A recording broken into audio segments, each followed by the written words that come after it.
Dear Patriots, before the news starts, please subscribe to our patriotic channel by clicking the subscribe button. Give us a thumbs up to this video. Don't forget to leave your opinion below in the comments section. Share the news on Facebook and Twitter so your friends see it. Thank you. Mike Pence sets internet on fire, exposes one thing that will stain Obama's legacy forever. Vice President Mike Pence delivered a stinging rebuke of the corrupt UN bureaucrats and President Obama who enabled them. And then he shamed Obama and left another stain on his failed legacy by announcing a massive new shift in the way the United States will hand out aid we give to the rest of the world, especially to persecuted Christians. We are by far the most generous nation in the history of the world. And for too long have we let corrupt bureaucrats handle our aid packages. So Trump decided to do something about it. According to Breitbart, Mike Pence just announced to Christian leaders a massive change from Obama's failures, and left a big black mark on his legacy.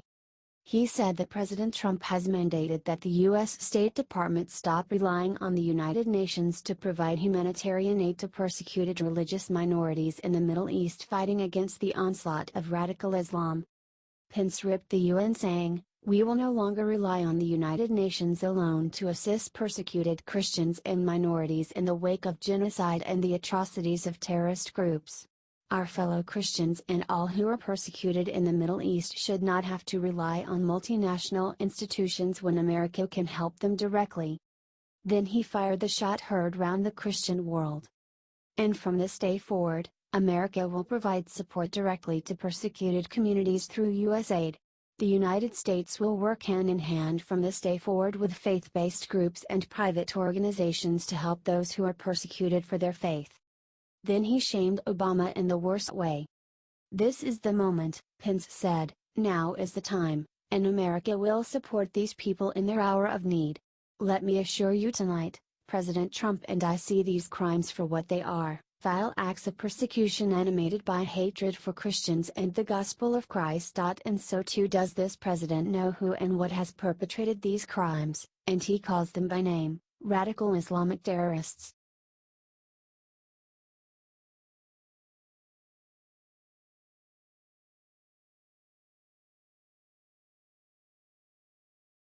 Fox News just revealed smoking gun that will finally bring down Clinton crime machine. Trump is doing his best to end as much government secrecy as he can. He released the fascinating JFK tapes and most people thought, why did it take so long? Secrecy for the sake of secrecy is a bad thing for a government to do in a free society. Trump also lifted a gag order on a confidential FBI informant who blew the whistle on the shady Russian nuke deal under the Obama administration. As soon as the gag order was lifted, the truth, shocking how that works out, started to emerge. And it has been devastating to the Clintons and Obamas, but nothing came close to what just happened on Fox News. Victoria Toensing, the attorney representing the FBI informant, just revealed the smoking gun that will finally take down the Clinton crime machine. She said there's on the record quid pro quo between Bill Clinton, a Russian bank, and the Clinton Foundation. "My client can put some meat on those bones and tell you what the Russians were saying during that time," Toensing said, before speaking the blunt truth about whether all the smoke surrounding this shady deal is illegal. "To pay bribes and kickbacks? Yes. It certainly is," Toensing said. "The other thing that's against the law is the quid pro quo of whether the Clintons benefited, and we know that they did. And that would be up for a jury to look at it and say, well, was there evil intent?" She then terrified Hillary and Bill, saying this is just like Senator Bob Menendez, D&J, who is looking at spending the next decade or so in prison.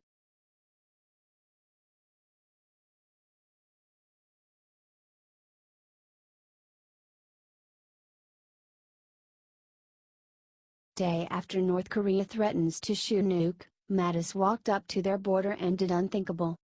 Days after North Korea threatened to shoot a nuclear weapon, Defense Secretary James Mattis visited the demilitarization zone and said 5 fateful words: "Our goal is not war." Mattis stressed that we need a diplomatic solution in North Korea. North Korean provocations continued to threaten regional and world peace, and despite unanimous condemnation by the United Nations Security Council, they still proceed, Mattis said. As Secretary of State, Rex Tillerson has made clear, our goal is not war but rather the complete, verifiable and irreversible denuclearization of the Korean Peninsula. All of North Korea's nuclear tests have been underground so far, and according to CNN, they are conducting an atmospheric nuclear over the Pacific. Should they ever use it, they will be faced with the strong might of joint South Korean and American forces, Song said, and they will be met with a proportional and firm response. Mattis visited the Blue House in South Korea's presidential residence and Trump will visit Asia next month. The White House has said that the president will not visit the demilitarization zone. Share this if you are glad that Mattis is on our side. Let's show him some love from all the Trump supporters out there.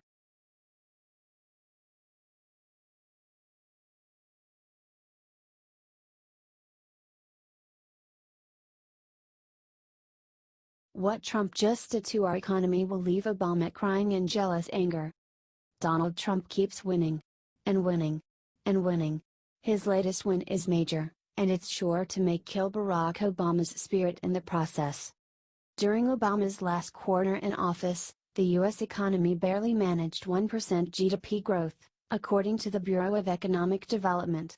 It was a sad reminder of the agonizingly slow economic recovery overseen by Obama.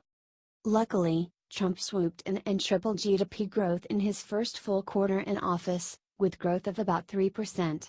In his second quarter as president, he did it again. Real gross domestic product, GDP, increased at an annual rate of 3.0% in the third quarter of 2017, the Fed just announced. This means Trump economy, which has led to record stock market prices and historically low unemployment, continues to get even better. Poor Obama. He never stood a chance against Trump. This is why we put a businessman in the White House, because he's delivering results. Comment more winning and share if you're proud of how Trump is handling the economy. With these kinds of wins, how can you not?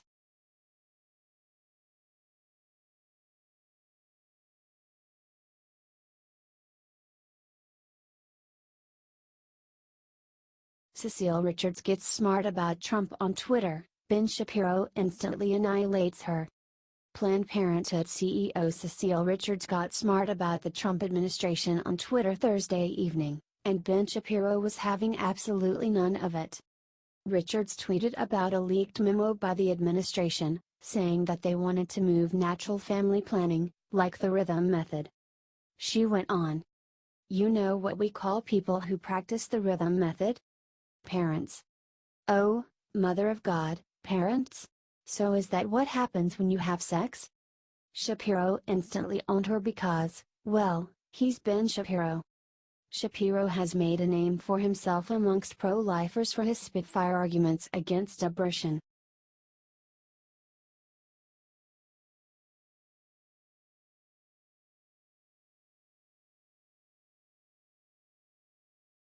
After Anna Wintour bans Trump from Met Gala, Kim Kardashian makes her eat her words. Vogue editor-in-chief Anna Wintour was interviewed on The Late Late Show this week, and like many other celebrities, she used the opportunity to blast President Donald Trump. When host James Corden asked Wintour if there was anyone she would never invite back to her Met Gala, she quickly responded Donald Trump. Har har har. The line got a big applause from Corden and his audience, but don't believe everything Wintour says. As the Daily Caller points out, Wintour once said claim that Kim Kardashian would never be welcome at the gala nor on the cover of her magazine. A person familiar with the matter told Radar Online Anna hates Kim. Why would she be invited to the event? It is all the biggest stars in the world and Kim doesn't fit that bill at all. Then Wintour backtracked. Kardashian graced the cover of Vogue magazine and was invited to the event every year since. Anna Wintour is a liar. She craves attention, so she claims certain high-profile celebs will never be invited to her events. But when event time comes, she begs them to come in order to fill the room with big A-listers. It's all for attention, and it's sad. Comment sad. And share if you're disgusted with how Hollywood treats Trump. These liars and attention seekers need to be stopped.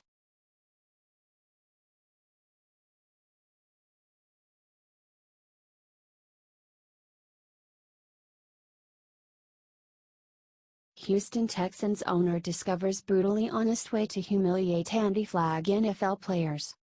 Tension were running high last week at the NFL owners' meeting to try to find a solution to the anti-flag players disrespecting the national anthem. The players dug in their heels and the owners did as well, and it looked like the meeting would be a disaster. The players made their points and the owners listened and made theirs. It must have been frustrating. According to a new bombshell report by ESPN, New York Jets linebacker Demario Davis set the tone and told owners, "I'm going to break it down for you guys. You guys aren't supporting us, and until you do, there's going to be an issue." With that kind of compromise, it is no wonder they could not find a solution. But what happened later, at a special meeting with the owners, made the anti-flag NFL players seethe with rage. As Jerry Jones was trying to get the owners to agree to a new rule, Redskins owner Dan Snyder agreed, saying, "See, Jones gets it, 96% of Americans are for guys standing." Which is when Houston Texans owner Bob McNair, a major Trump backer, told the brutally honest truth. "We can't have the inmates running the prison." Troy Vincent, a former player and current NFL's executive vice president of football operations, was stunned, saying he had been called everything under the sun as a player in the league, he never an inmate. McNair released a statement telling the players to relax. "It was a figure of speech. I regret that I used that expression. I never meant to offend anyone and I was not referring to our players. I used a figure of speech that was never intended to be taken literally. I would never characterize our players or our league that way, and I apologize to anyone who was offended by it."